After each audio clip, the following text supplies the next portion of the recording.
morning students, welcome all of you to my channel MVIC Maths and Physics. Today in this lecture I will start a new lesson electromagnetic induction.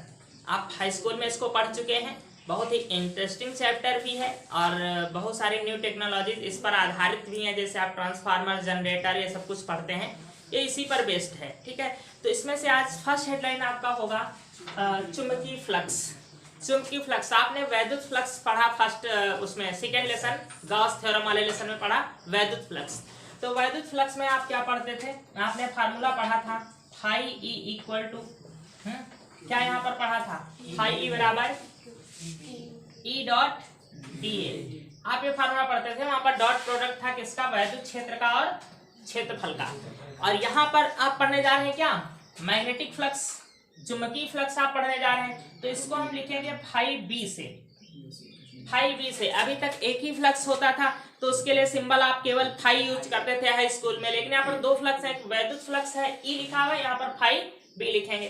तो यहाँ पर electric field की जगह पर क्या हो जाएगा? मैग्नेटिक फील्ड, और डी ये क्षेत्रफल की जगह क्या हो जाएगा? क्षेत्रफल हो जाएगा। तो हमारा जो मेन फार्मूला होता है फ्लक्स का वो यही होता है कि जो किसी भी तल से गुजरने वाला फ्लक्स। अब ये फ्लक्स है क्या? पहले तो व्यवहारिक भाषा में ये क्या है कि कोई भी तल है हमारा, जैसे कि ये एक मैंने तल ले लिया, एक प्लेन है, ठीक है। हमने कहा पृथ्वी के दक्षिण से सदैव चुंबकीय बल रेखाएं उत्तर की ओर जा रही हैं, जा रहे हैं ना। एक कोई दूसरा तल हमको दे दीजिए, एक कॉपी दे दीजिए रफ वाली, ऐसे ही खुला। तो ये मान लीजिए कि आपका एक प्लेन है, तो यदि हमने कहा दक्षिण से उत्तर की ओर चुंबकीय बल रेखाएं सदैव जा रही हैं, तो इस तल का कुछ क्षेत्रफल ए होगा। तो इससे बल रेखाएं इस समय गुजरेंगी इसके अंदर से कि नहीं गुजरेंगी? गुजरेंगी। इसके अंदर से होकर के बहुत सी चुंबकीय बल रेखाएं गुजर रही हैं, ठीक। और अगर इसको हम तल को घुमाने लगे किसी कोण पर, ऐसे हम घुमा रहे हैं किसी एंगल पे, तो अब इससे गुजरने वाली चुंबकीय बल रेखाएं कम होंगी कि बढ़ेंगी कि घटेंगी? क्या होगा? कम हो जाएंगी ना। इस समय इसमें से होकर कितनी गुजरेंगी? एक भी नहीं। फिर इसको घुमाने लगे, फिर इससे गुजरने वाली चुंबकीय बल रेखाएं क्या हो जाएंगी? बढ़ने लगेंगी। अर्थात जब हम लंबवत इस समय रखे हुए चुंबकीय क्षेत्र में, इस समय चुंबकीय क्षेत्र के लंबवत है, क्यों? क्योंकि चुंबकीय बल रेखाएं दक्षिण से उत्तर की ओर जा रही हैं, ठीक है, और उस पर ये तल क्या है? लंबवत है। तो इस समय फ्लक्स इसमें सबसे ज्यादा होगा, क्योंकि इस समय इस तल से सबसे अधिक चुंबकीय बल रेखाएं गुजर रही हैं। तो फ्लक्स है क्या? चुंबकीय क्षेत्र के अगर लंबवत किसी तल को हम रख दें, कैसे रखें? लंबवत। चुंबकीय क्षेत्र के लंबवत रखे किसी तल से गुजरने वाली चुंबकीय बल रेखाओं की संख्या को ही चुंबकीय फ्लक्स कहते हैं। अगर यहाँ से 100 चुंबकीय बल रेखाएं इस समय गुजर रही हैं, तो हम कहेंगे इससे गुजरने वाला फ्लक्स 100 वेबर है। फ्लक्स का मात्रक होता है वेबर। अगर 10 चुंबकीय बल रेखाएं गुजर रहे हैं, तो हम कहेंगे इससे गुजरने वाला फ्लक्स इस समय 10 वेबर है। तो डेफिनेशन क्या आपकी जैसे होनी चाहिए, बिना फार्मूले के अगर आप समझें कि चुंबकीय क्षेत्र में चुंबकीय क्षेत्र के लंबवत स्थित किसी तल कैसा स्थित होना चाहिए?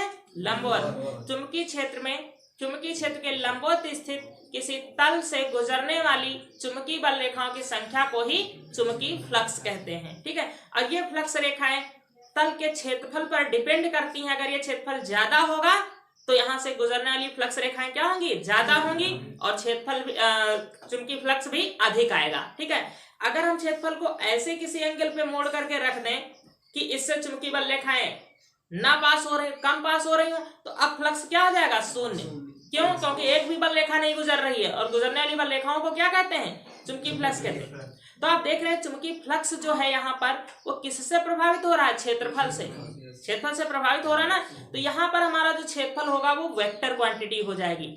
आप जानते हैं क्षेत्रफल सदैव स्केलर होती है, अदिश राशि होती है, ठीक है। लेकिन अगर हमारे क्षेत्रफल के चेंज होने से क्षेत्रफल को जब हम किसी एंगल पर मूव करा रहे हैं, तो अगर इसके द्वारा कोई फिजिकल क्वांटिटी डायरेक्ट प्रभावित हो रही है, तो वहां पर हमारा क्षेत्रफल किस प्रकार व्यवहार करता है? सदिश की बात व्यवहार करता है। जैसे आपने गॉस थ्योरम में भी क्षेत्रफल को क्या माना था? सदिश माना था। तो यहाँ पर ये जो क्षेत्रफल है ये भी सदिश होगा, और ये भी हमारा क्या होगा? वैद्युत क्षेत्र भी सदिश राशि होगी।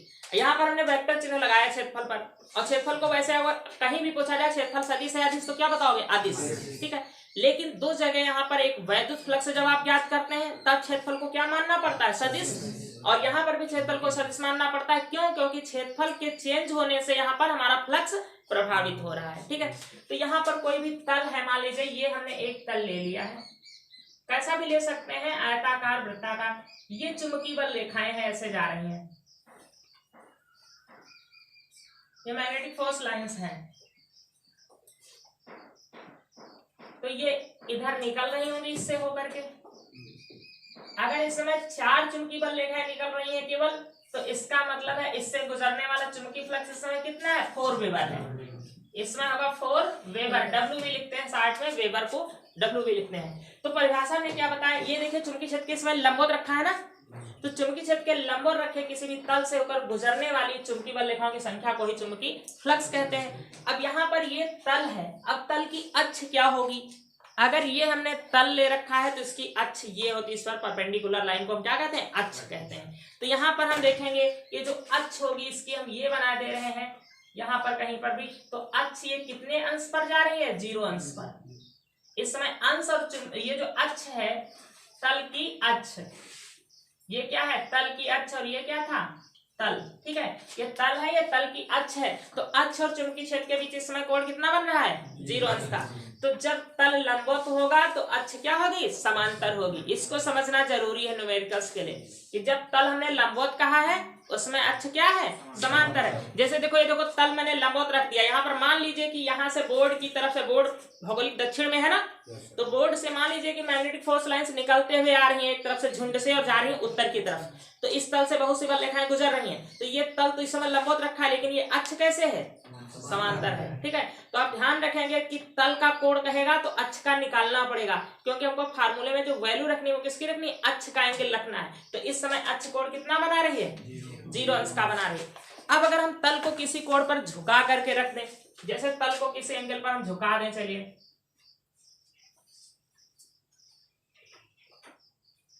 ये मैग्नेटिक फोर्स लाइंस जा रही थी, वही है पहली वाली कंडीशन है, बस हमने तल को थोड़ा सा झुका दिया किसी एंगल पे।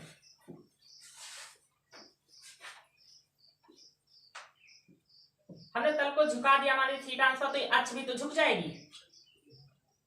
अगर मैंने तल को ऐसे झुका दिया, थोड़ा सा पहले तल रखा हुआ था इस प्रकार से, ऐसे रखा था तो अक्ष समांतर थी, अब ने तल को क्या किया, थोड़ा सा ऐसे झुका दिया, तो थीटा कोण पर जब तल को झुका दिया तो अक्ष भी तो ऐसे झुक गई होगी नीचे की ओर। तो मान लीजिए थीटा अंश पर तल को झुका दिया तो थीटा अंश पर ये अक्ष भी झुक गई। तो अब ये जो है क्षेत्रफल वेक्टर यहाँ पर आ गया। तो अगर इसका हमें इधर भाग लेना है तो हम क्या लेंगे, a cos थीटा लेंगे ना। अब क्षेत्रफल वेक्टर, ये क्षेत्रफल वेक्टर होता है, आपने वहां पर पढ़ा है इसलिए विस्तार से नहीं बता रहे, गॉस थ्योरम में कि ये क्षेत्रफल होता है, इस पर ये जो परपेंडिकुलर लाइन हम ड्रॉ करते हैं ये क्षेत्रफल वेक्टर को प्रदर्शित करती है। गॉस थ्योरम में बताया गया है, लेसन नंबर फर्स्ट 3 जो भी रहा होगा। तो यहाँ पर ये कोण जब ये अक्ष ऐसे झुक गई तो a का भाग अगर हमको इधर लेना है किस दिशा में, चुंबकीय क्षेत्र की दिशा में, तो क्या हो जाएगा, a cos थीटा। तो हमारा ये फार्मूला चेंज होकर के क्या आ जाएगा, phi b equal to b, और a की जगह क्या आ जाएगा, a cos थीटा आ जाएगा, ये आ जाएगा। या फिर आप यहाँ पर ऐसे भी कह सकते हो, देखिए कि यदि क्षेत्रफल वेक्टर, देखो दूसरे प्रकार से समझ लीजिए, यदि क्षेत्रफल वेक्टर और चुंबकीय क्षेत्र के बीच कोण कितना दिया है, थीटा। देखिए ये चुंबकीय क्षेत्र है और ये यहाँ पर क्षेत्रफल वेक्टर है, दोनों के बीच में एंगल इसमें कितना दिया है, थीटा। तो आप एक फार्मूला जानते हैं, ये मेन फार्मूला आपका बना हुआ है यहाँ पर, बी डॉट ए। बी क्या है, चुंबकीय क्षेत्र, और यहाँ पर क्या है, क्षेत्रफल वेक्टर। आपने एक फार्मूला पढ़ा है, ए डॉट बी बराबर क्या होता है, mod of A mod of B cos theta, ये पढ़ा है ना। तो ऐसे यहाँ पर अगर ये लिखा है तो यहाँ पर क्या हो जाएगा, मॉड ऑफ बी, अर्थात बी से वेक्टर साइन हट गया, ठीक। मॉड ऑफ बी मतलब बी का परिमाण, और फिर मॉड ऑफ ए अर्थात ए आ गया, यहाँ से ए का वेक्टर साइन हट गया, और इनके दोनों के बीच एंगल कितना है, कॉस थीटा। तो हमारा ये जो है व्यापक फार्मूला बन जाता है कि अगर ये किसी तल पर तल हमारा झुका हो किसी कोण पर, तो हम फार्मूला क्या लगाएंगे, फाई बी बराबर बी ए कॉस थीटा, जहाँ थीटा किसके किसके बीच का कोण है, चुंबकीय क्षेत्र और तल की अक्ष, तल के बीच का कोण नहीं है। आप ध्यान दीजिएगा इसको कि आपको न्यूमेरिकल में सदा तल का कोण दे रखा होगा, लेकिन ये तल का कोण नहीं है, ये जो कोण है किसके बीच का है, अक्ष के बीच का है, ठीक। तो अक्ष के बीच का कोण निकालना हो, तल का जितना कोण दिया हो 90 से उसको घटा देना। अगर तल के लिए कोण थीटा दे रखा हो तो 90 से उसको घटा देना, अक्ष का कोण यहाँ पर निकल आएगा, ठीक। ये याद रखना है कि न्यूमेरिकल में तल का कोण सदा दिया होगा और यहाँ रखना किसका है, अक्ष का रखना है। तो तल का कोण जितना भी दिया हो 90 से घटा देना, अक्ष का कोण यहाँ पर निकल आएगा।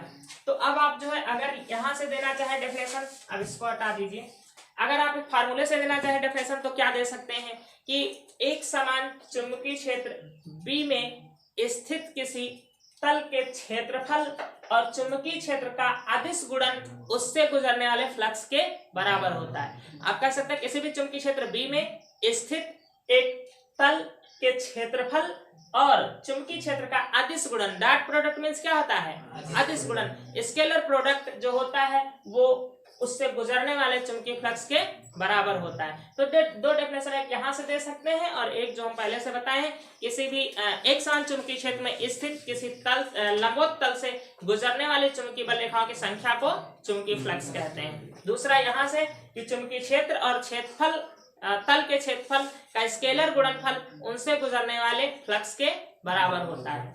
दोनों वहां पर भी आप वैद्युत फ्लक्स में भी अब देखिए यहाँ पर डिफरेंट सिचुएशन के लिए फ्लक्स क्या निकल करके आएगा। जैसे हम लंबवत अगर तल को ले रहे हैं, पहली सिचुएशन ये आपकी हो जाती है। सूत्र से देखिए कैसे आपको स्पष्ट होता है। ये मैंने एक लंबवत तल ले लिया यहाँ पर,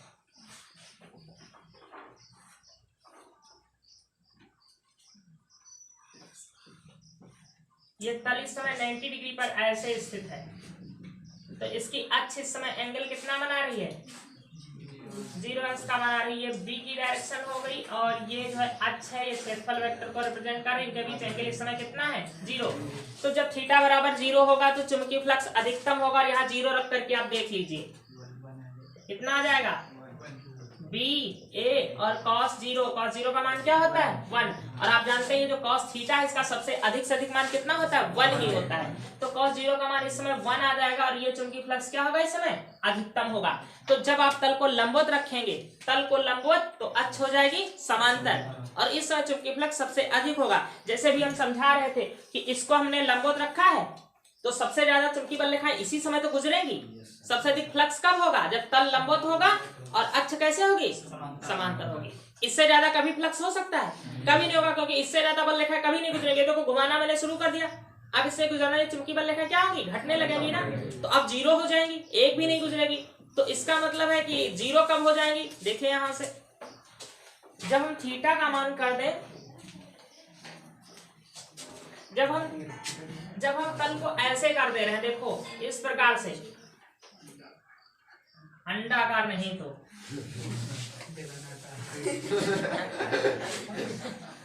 अब ये चुंबकीय बल रेखाएं देखो ये हो गई। अब अक्ष यहाँ आ जाएगी ना, तल समांतर अक्ष यहाँ पर, ये क्षेत्रफल वेक्टर हो गया A और यहाँ पर ये क्या हो गया B। तो अब अगर चुंबकीय फ्लक्स आप निकालोगे फाई B तो हो जाएगा B A और cos कितना रखोगे, 90 डिग्री रखोगे ना।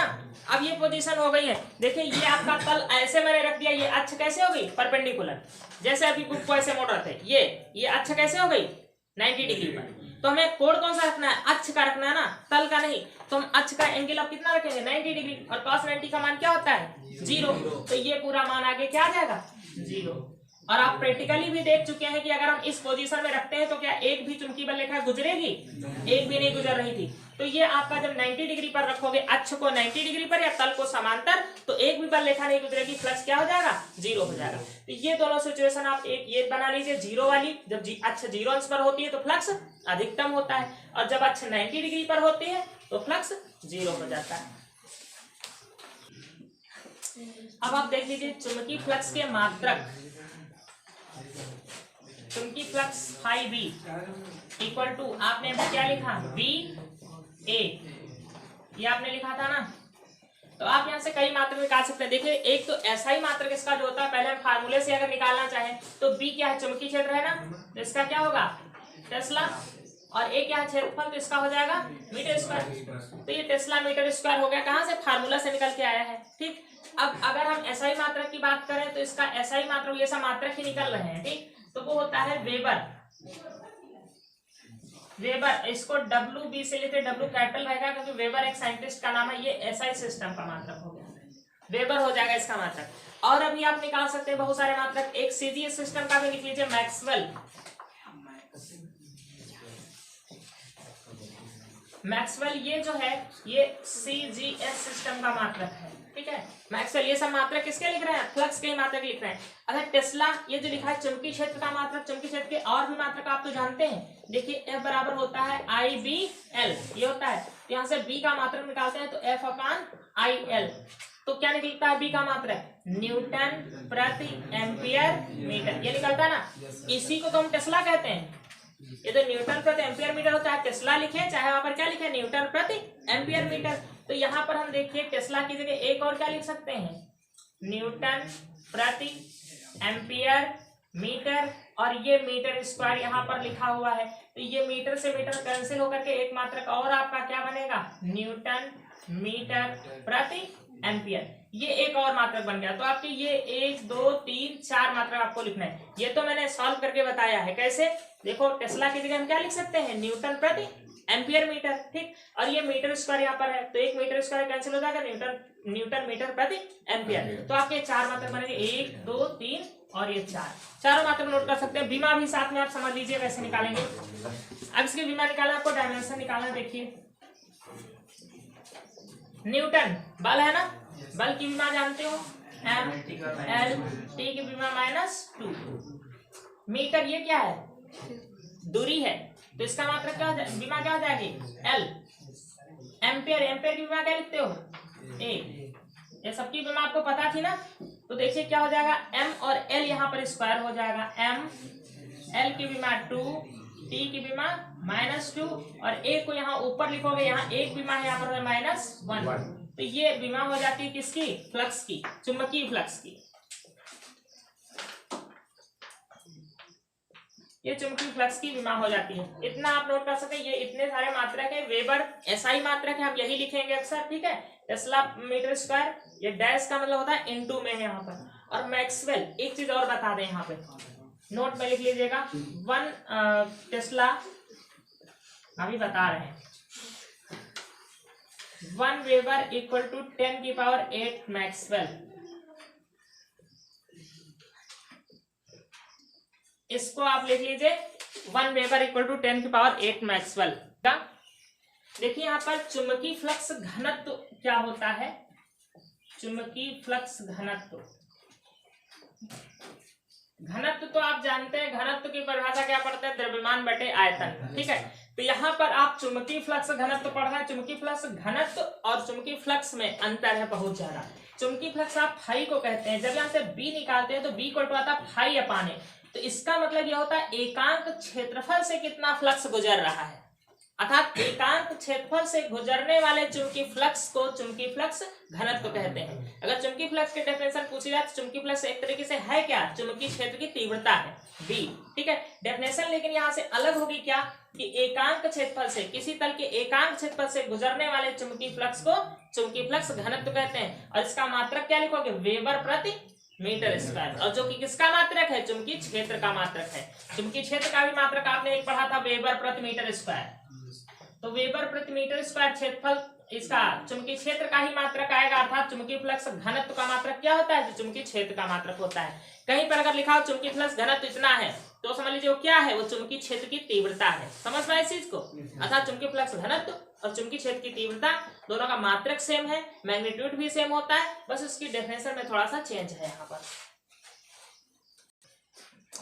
नेक्स्ट हेडलाइन है आपका वैद्युत चुंबकीय प्रेरण, या इसको विद्युत चुंबकीय प्रेरण कहते हो, इलेक्ट्रोमैग्नेटिक इंडक्शन। ये हेडलाइन से ही पता चलता है, वैद्युत चुंबकीय प्रेरण अर्थात चुंबक की मदद से या चुंबकीय सहायता से हमको वैद्युत को प्रेरित करना है, अर्थात वैद्युत धारा को प्रवाहित करना है, ठीक है। जैसे कि ऑरस्टेड ने क्या बताया था कि यदि किसी चालक में धारा प्रवाहित होती है तो इसके चारों ओर चुंबकीय क्षेत्र उत्पन्न होता है। ये किसकी हाइपोथेसिस थी, किसकी परिकल्पना थी, ऑरस्टेड की। वैज्ञानिक ऑरस्टेड ने बताया कि किसी चालक में जब वैद्युत धारा प्रवाहित की जाती है तो उसके चारों ओर चुंबकीय क्षेत्र उत्पन्न होता है। एक साइंटिस्ट है माइकल फैराडे, ये फैराडे की जो हाइपोथेसिस है, जो सोच है, वो इनके जस्ट अपोजिट है।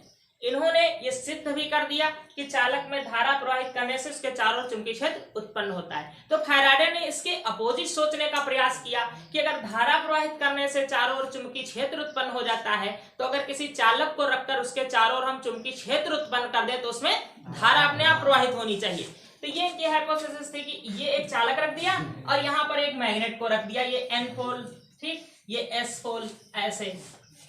तो ये बताते हैं कि इन्होंने ये अपनी विचारधारा को लेकर के इस कल्पना को साकार करने के लिए इन्होंने 11 वर्ष तक प्रैक्टिकल किया। मतलब जब इनको टाइम मिले बस वही दिमाग में चीज चल रही थी कि अगर ऑरेस्टेड की ये बात सही है तो हम ऐसा क्यों नहीं कर सकते, अर्थात मैग्नेट के द्वारा इलेक्ट्रिक क्यों नहीं प्रेरित हो सकती। अगर इलेक्ट्रिक के द्वारा मैग्नेटिज्म प्रेरित हो सकता है, चुंबकीय क्षेत्र उत्पन्न हो सकता है, तो उसके अपोजिट अगर चुंबकीय क्षेत्र उत्पन्न करें तो फिर यहाँ पर उसमें करंट क्यों नहीं फ्लो होगा अपने आप। तो ये फैराडे की विचारधारा थी और इसको लेकर के इन्होंने बताते हैं लगभग 11 वर्ष तक प्रैक्टिकल, जब इनको वक्त मिला तब प्रैक्टिकल करते रहे, विभिन्न प्रकार के चालक तार लिया। जैसे लास्ट में इन्होंने बताते हैं इस प्रकार की एक कॉइल लिया, कुंडली लिया ये, और यहाँ पर एक गैल्वेनोमीटर लगाया। गैल्वेनोमीटर क्या करता है, धारा को नापता है, धारा की प्रेजेंस को बताता है कि करंट आ रहा है कि नहीं आ रहा है। और बताते हैं इन्होंने मैग्नेट रख करके बहुत सारे प्रयोग किए, जैसे मैग्नेट है NS। तो इन्होंने लास्ट में बता रहे हैं जब 11 वर्ष लगभग गुजर रहे हैं, इनको गुस्सा आया कि ये कुछ नहीं हो पाएगा, हमारी लगता विचारधारा ही अलग है। तो इन्होंने क्या किया कि कुंडली को उठाया और चुंबक के ऊपर फेंक दिया गुस्से में। नहीं, चुंबक को उठाया और गुस्से में कुंडली के ऊपर फेंक दिया। तो हुआ क्या, जैसे चुंबक को फेंका तो ये कुंडली के अंदर से चुंबक गुजर गया। तो देखा इन्होंने गैल्वेनोमीटर में विक्षेप आ गया। मतलब 11 वर्ष तक कुछ नहीं हुआ और जब गुस्सा आया मैग्नेट को फेंक दिया इसके ऊपर तो देखा गैल्वेनोमीटर में विक्षेप आ गया। आश्चर्यचकित रह गए ये हुआ क्या। फिर उन्होंने उठाया, फिर से फेंका इसी चुंबक को उठा करके इसके अंदर कुंडली के, फिर देखा विक्षेप आ रहा। अब इनको दिमाग में बात आई, इसका मतलब है ये रखने से कुछ नहीं होगा कि मैग्नेट को कहीं यहाँ रख रहे हैं, कहीं यहाँ रख रहे हैं, कहीं यहाँ रख रहे हैं, रखने से कुछ नहीं हो रहा है। जब ये मैग्नेट गतिमान हो रहा है, इसके ओर जा रहा है, इससे बाहर निकल रहा, तब ये घटना हो रही। फिर उन्होंने मैग्नेट को रख दिया और कुंडली को पकड़ करके, जैसे आप बैडमिंटन को ऐसे ऐसे करते हैं, बैडमिंटन की तरह इसको बहुत तेजी से ऐसे कर रहे हैं, तब भी देख रहे हैं गैल्वेनोमीटर में विक्षेप हो रहा है, अर्थात धारा का प्रवाह हो रहा है। तो इनके दिमाग में ये बात गई कि इसका मतलब है चुंबक या कुंडली जो तार हमारा है उसमें गति होनी चाहिए, उसमें परस्पर गति होनी चाहिए, चाहे चुंबक को गतिमान कराएं और चाहे हम कुंडली को गतिमान कराएं, तब ऐसी घटना घटित हो रही है। तो इसी सिद्धांत पर फैराडे का जो नियम है वो ये है कि ये क्यों धारा प्रवाहित हुई। तो धारा प्रवाहित क्यों हुई, इसका कारण ये है कि अगर आपने यहाँ पर कुंडली लिया है, ये वाली ये कुंडली ले रखा है, यहाँ पर गैल्वेनोमीटर लगा रखा है, ये एक मैग्नेट आपने यहाँ पर रखा है, मान लीजिए ये इसका N पोल है, ये S पोल है। तो आप जानते हैं कि चुंबक से चुंबकीय बल रेखा ऐसे निकलती है, इनकी डायरेक्शन ये होती है, ये होती है, ये इधर को नॉर्थ से साउथ की ओर आती हैं चुंबकीय बल रेखाएं, ठीक, नॉर्थ से साउथ की ओर। तो अगर हम चुंबक को इसके पास लाते हैं, इसके पास लाएंगे तो जितनी चुंबकीय बल रेखाएं होंगी सभी इससे होकर गुजरेंगी ना, अर्थात चुंबकीय फ्लक्स इस समय क्या होगा, अधिकतम होगा। लेकिन अगर इस चुंबक को हम पीछे ले जाए इससे दूर, तो इससे एक दो बल रेखाएं जो सीधी ऐसे जा रही होंगी पृथ्वी के चुंबकीय क्षेत्र की ओर। कल हम बता रहे थे कि चुंबकीय बल रेखाएं जो इसके दूर हो जाती है इस पोल से, वो सीधे कहाँ चली जाती हैं, पृथ्वी के साउथ पोल में चली जाती हैं। वैसे ये मुड़ करके किधर आना चाहती हैं, अपने साउथ पोल में। लेकिन अगर ये बल रेखाएं बहुत दूरी से ऐसे मुड़ रही हैं तो इस साउथ पोल में ना कर कहाँ चली जाती हैं, पृथ्वी के साउथ पोल की ओर जाने लगती हैं। तो कुछ बल रेखाएं सीधी भी जा रही होगी केवल वही इसमें प्रवेश करेंगी, जब इसको दूर लाओगे तो इसमें चुंबकीय बल रेखाएं कम प्रवेश करेंगी। तो इसको आगे पीछे करने से, इसको इसमें फेंकने से हो क्या रहा है, फ्लक्स में केवल परिवर्तन हो रहा है। जब इसको आगे ले जा रहे हो तो अधिक चुंबकीय बल रेखाएं गुजर रही है, चुंबकीय फ्लक्स क्या हो रहा है, अधिकतम। और जब इसको धीरे धीरे पीछे ला रहे हो तो इसमें से गुजरने वाली बल रेखाओं की संख्या क्या हो रही है, घट रही है, फ्लक्स क्या हो रहा है, न्यूनतम हो रहा है। तो बस यही सिद्धांत है, यहीं से शुरुआत है कि किसी भी कुंडली में धारा जो परिवर्तित होने का मेन कारण है वो है चुंबकीय फ्लक्स में परिवर्तन। तो फैराडे के अनुसार कि यदि किसी कुंडली से गुजरने वाले चुंबकीय फ्लक्स में परिवर्तन होता है, परिवर्तन होना चाहिए, ये नहीं कि रख दिया मैग्नेट को। पहले 11 वर्ष तक वो वही तो कर रहे थे, वही तो गलत कर रहे हैं कि चुंबक को रख दिया यहाँ, कुंडली को यहाँ रख दिया, तो फ्लक्स गुजर तो रहा है। मान लीजिए 10 बल रेखाएं जा रही हैं तो 10 ही सदैव गुजर रही है, उसके फ्लक्स में कोई परिवर्तन नहीं हो रहा है। और मेन सिद्धांत क्या है कि जब चुंबकीय फ्लक्स में परिवर्तन होगा तो इसमें एक ईएमएफ उत्पन्न होता है, इलेक्ट्रोमोटिव फोर्स जिसको कहते हैं हम, प्रेरित वैद्युत वाहक बल उत्पन्न होता है। वैद्युत वाहक बल अर्थात वैद्युत को प्रवाहित करने वाला बल, ठीक है। जब ये वैद्युत वाहक बल उत्पन्न होता है तो उसके कारण इसमें धारा जो होती है, वैद्युत धारा स्वतः प्रवाहित होने लगती है। तो वैद्युत चुंबकीय प्रेरण पूरी घटना है क्या कि यदि किसी कुंडली से गुजरने वाले चुंबकीय फ्लक्स में परिवर्तन होता है। यदि किसी कुंडली से गुजरने वाले फ्लक्स में, चुंबकीय फ्लक्स में परिवर्तन होता है तो उस कुंडली में एक वैद्युत वाहक बल उत्पन्न होता है, जिसे हम कहते हैं प्रेरित वैद्युत वाहक बल। इंड्यूस्ड ईएमएफ होता है इंड्यूस्ड इलेक्ट्रोमैग्नेटिक फोर्स। इस वैद्युत वाहक बल के कारण इस कुंडली में एक करंट स्वयं ही प्रवाहित होने लगता है, जिसको हम कहते हैं प्रेरित धारा। ठीक है, इंड्यूस्ड करंट बोलते हैं। तो ये पूरी जो घटना है इसको कहते हैं वैद्युत चुंबकीय प्रेरण, अर्थात चुंबक की सहायता से वैद्युत का प्रवाहित हो जाना। तो अब आप बताएंगे पूरा नियम क्या, वैद्युत चुंबकीय प्रेरण क्या है। तो कहोगे जब किसी कुंडली अथवा चुंबक के मध्य पारस्परिक गति होती है तो कुंडली से गुजरने वाले चुंबकीय फ्लक्स में परिवर्तन होता है, जिसके कारण कुंडली में एक वैद्युत वाहक बल उत्पन्न होता है ईएमएफ, जिसे हम कहते हैं प्रेरित वैद्युत वाहक बल। ठीक है, इस प्रेरित वैद्युत वाहक बल के कारण कुंडली में एक धारा स्वयं प्रवाहित होने लगती है, जिसको हम कहते हैं प्रेरित धारा। यह धारा तभी तक प्रवाहित होती है जब तक दोनों में गति होती रहती है। जैसे ही गति बंद हो गई, फ्लक्स में परिवर्तन होना बंद हो गया, धारा बंद हो गई। इस संपूर्ण घटना को कहते हैं वैद्युत चुंबकीय प्रेरण। जनरेटर जो होता है उसमें क्या होता है, साइड में मैग्नेट है, ठीक है, उसमें जो आगे लगा हुआ है जिसको कहते हैं क्या, जिससे इलेक्ट्रिक प्रोड्यूस होती है। ठीक है, तो उसमें क्या है, साइड में मैग्नेट रखे हुए हैं और उसके बीच में एक आर्मेचर घूम रही है लगातार। ये आर्मेचर, उधर मैग्नेट रखे ऐसे घूम रही है, तो जब आर्मेचर घूमेगी तो इससे गुजरने वाला फ्लक्स लगातार बदलेगा ना, फ्लक्स बदलता रहेगा और इंड्यूस करंट जो होगा सदैव उत्पन्न होता रहे। जैसे जनरेटर बंद, इसका घूमना बंद, फ्लक्स में परिवर्तन बंद और इलेक्ट्रिक का उत्पन्न होना बंद हो गया। तो 3 क्रम है। नंबर 1, फ्लक्स में परिवर्तन होना चाहिए और परिवर्तन कब होगा, जब दोनों में गति होगी। तो 4 क्रम से याद हो जाएगी डेफिनेशन कि पहले दोनों में पारस्परिक गति होनी चाहिए, दूसरे स्टेप पे फ्लक्स में परिवर्तन होना चाहिए, तीसरे स्टेप पे क्या होगा, वैद्युत वाहक बल उत्पन्न होगा, जिसको हम क्या कहेंगे, प्रेरित वैद्युत वाहक बल कहेंगे। और चौथे स्टेप पे क्या होगा, एक धारा स्वयं प्रवाहित होने लगेगी, जिसको हम कहेंगे प्रेरित धारा। और यह संपूर्ण घटना क्या कहलाती है, वैद्युत चुंबकीय प्रेरण कहलाती है। यहाँ पर 3 डेफिनेशन है। अगर पूछा जाए प्रेरित वैद्युत वाहक बल क्या है, तो आप वहीं पर छोड़ दोगे जहां पर आ जाए इसे प्रेरित वैद्युत वाहक बल कहते हैं। अगर पूछा जाए प्रेरित धारा किसे कहते हैं, तो वहीं पर छोड़ दोगे जहां पर बोलते हो इसे प्रेरित धारा कहते हैं। ठीक है, नेक्स्ट डे लिखवाएंगे।